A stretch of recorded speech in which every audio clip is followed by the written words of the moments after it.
Today I will show you a horror, thriller film from 2021, titled Till Death. Emma is staring out of a window at the city, while Tom tells her that he's been thinking about her. They have a drink together and he tells her how much he cares about her, but she says that she can't go through with it.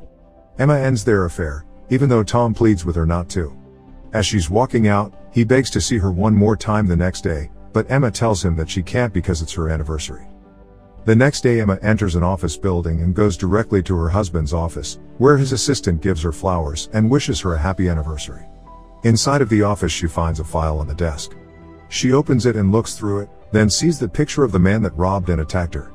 Emma has a flashback of the attack, when her husband Mark walks in and starts talking about her dress, telling her that they have time for her to change into the one he likes. He finds the photo in her hand and tells her that it will only trigger her anxiety.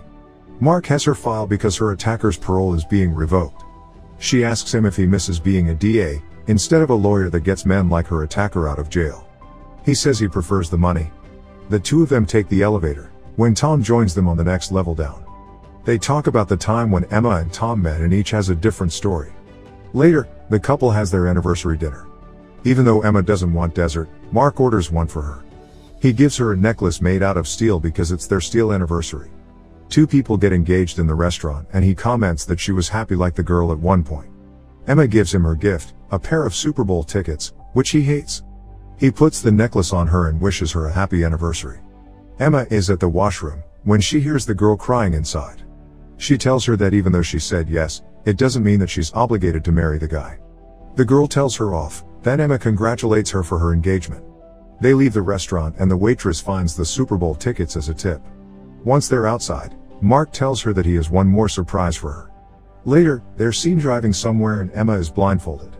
She wants to take the blindfold off, but he doesn't allow her to. Emma gets anxious and takes it off just as they arrive at their lake house, which he had prepared for them earlier. Mark thinks that they can rekindle their marriage there. Emma is inside the house and she takes off the blindfold. There's a message for her on the table with wedding vows.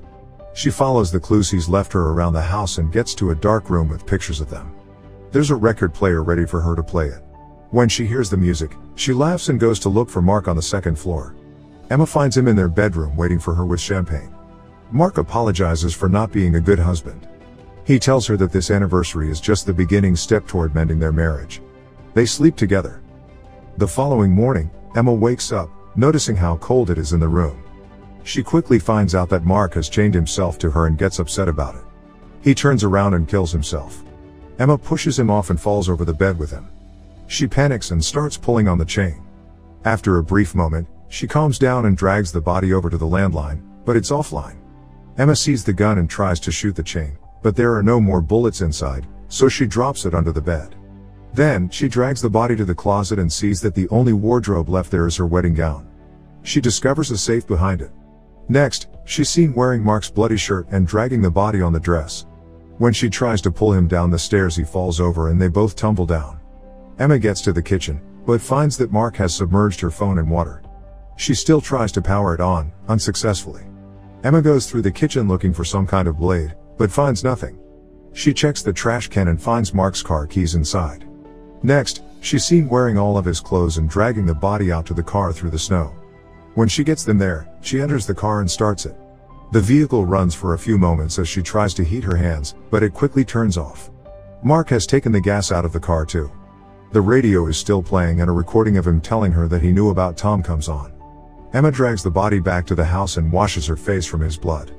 She sees the necklace he gave her in the mirror and tries to pull it off, but she can't untie it. Next, she goes to check the basement. There are no tools down there either.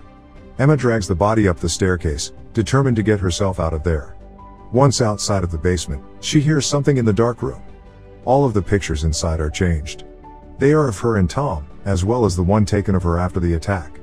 Emma turns around and sees a massive mugshot of her attacker. She goes to the record player and plays the recorder next to it. It's a recording of her husband taking her interview after the attack, before they were married. Emma has a flashback of the attack. Suddenly, she hears a car outside and someone coming to the door. There's a knock and she quickly locks it. Tom is in front, telling her that he got her message asking him to help her. He notices the blood on her shirt and she tells him that she didn't send him the message. Emma opens the door and explains what happened. Tom tells her that Mark's entire carrier was going up in flames. He asks if she called the police, then tries to lawyer her, explaining how the whole thing looks. Emma tells him to call the police regardless, because she can't stand being chained to the body anymore. When Tom walks out to get his phone from the car, they see another car approaching.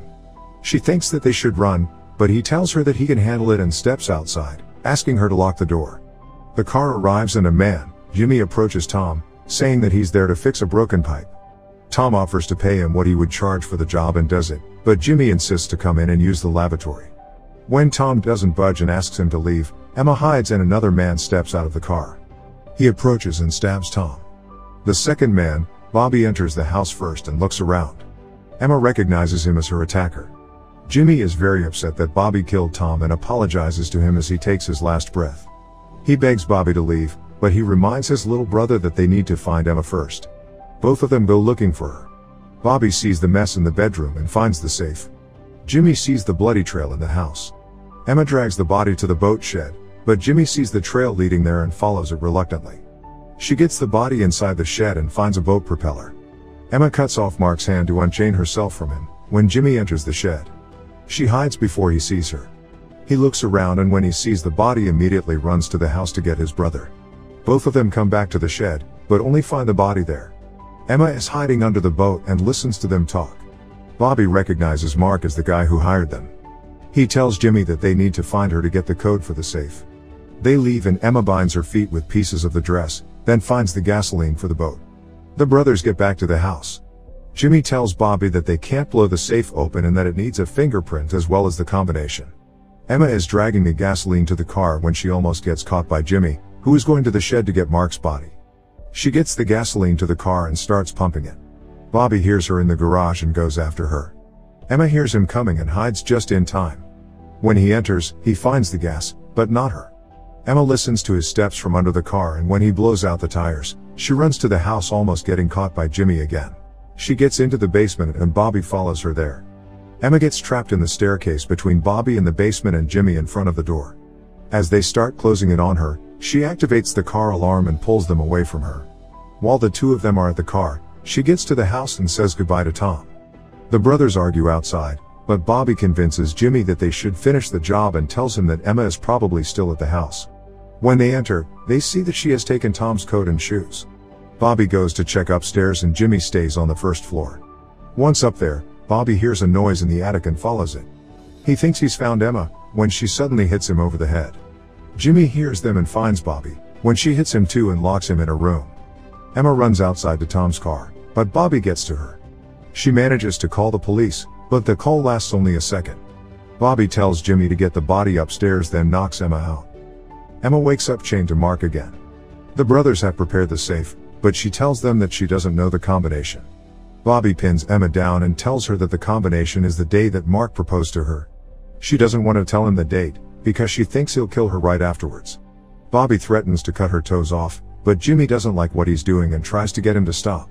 Bobby pushes him away and he finds the gun that Emma dropped. He points it at his brother and tells him to stop, then makes him leave the knife and stand by the safe. Jimmy and Emma come to an agreement that she'll give them the combination after he gets her out of the cuffs. When that's done, Bobby drags Mark's body to the safe, uses his fingerprint and the combination and opens the hatch. Unfortunately, the diamonds he was expecting to find inside aren't there, just a saw with a message where to find them. They realize that the diamonds are in Emma's necklace. Jimmy tries to open it, but Bobby loses patience and wants to cut her head off and get the necklace that way. He takes the gun and knocks Jimmy over, but when he tries to shoot Emma, he realizes that there are no bullets inside. She reaches for the knife, but he pins her down again. Jimmy tries to stop him and the two wrestle, until Bobby shoves his brother onto a coat hanger, killing him. He gets mad and goes after Emma, telling her that everything is her fault. They fight and he stabs her in the leg. When he goes to stab her again, she dodges him, grabs a heavy tool and hits him with it. She escapes with Bobby going after her again, but he's the one chained to Mark this time. Bobby trips down the stairs and she escapes to the car. It eventually starts and she goes over the body, then rams into the other cars. When she can't push the cars, she drives back into the garage and runs over Bobby. She loses control of the car and crashes into the boat shed. He goes after her and finds her dragging herself onto the ice. Bobby pulls Mark's body with him, but still manages to catch up to her. They fight again and she stabs him, when the ice breaks and all of them fall into the icy waters. Emma gets the knife out of his shoulder and incapacitates him, finally escaping his grip. She swims up, but can't break the ice. Suddenly, she stabs at the ice from below and succeeds in getting out. As she's lying on the ice, she takes off her ring and throws it in the water. Emma hears police alarms in the distance.